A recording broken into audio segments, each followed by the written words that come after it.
अस्सलामुअलैकुम। मुख्तलिफ ज़माने मुख्तलिफ डायरेक्शन में तहरीर की जाती हैं, कुछ ऊपर से नीचे, कुछ राइट से लेफ्ट। उर्दू बोलने वाले के लिए अरबी सीखने की हम 6 वजूहात पढ़ेंगे, जिसमें सबसे पहली वजह है रस्म ख़त दोनों का दाएं से बाएं तहरीर किया जाता है। यही वजह है जब अरबी का हम लफ्ज़ी तर्जमा सीखना चाहें उर्दू में तो हमारे लिए बहुत आसान होता है, हम उसका तर्जमा ड्रॉप करते जाते हैं।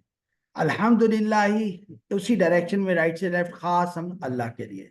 जबकि इसी की ट्रांसलेशन अगर इंग्लिश में करनी हो तो क्योंकि उसकी ट्रांसलेशन लेफ्ट टू राइट होती है, तो उसमें लफ्जी तर्जमा समझने में हमारे लिए डिफिकल्टी पेश आती है।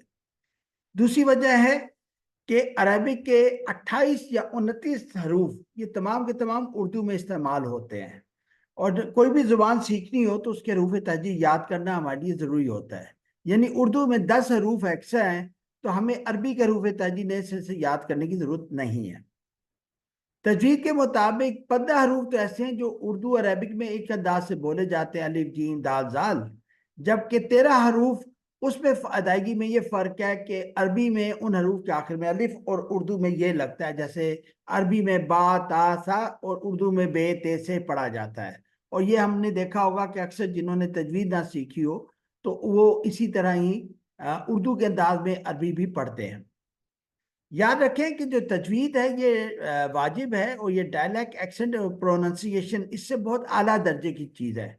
जिस मुसलमान को तजवीद और लफ्ज़ी तर्जुमा आता हो उसके लिए कुरान और नमाज में खशियत हासिल करने में बहुत ज़्यादा आसानी पेश आती है।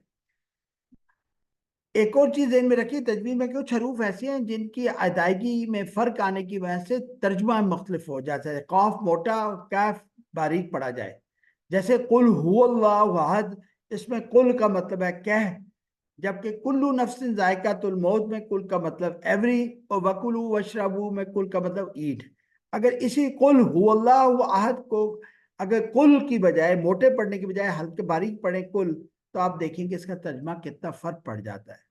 तो आज हमने 3 वजूहात पढ़ी। इंशाल्लाह नेक्स्ट वीडियो में हम बाकी वजूहात देखेंगे। जज़ाकल्लाह।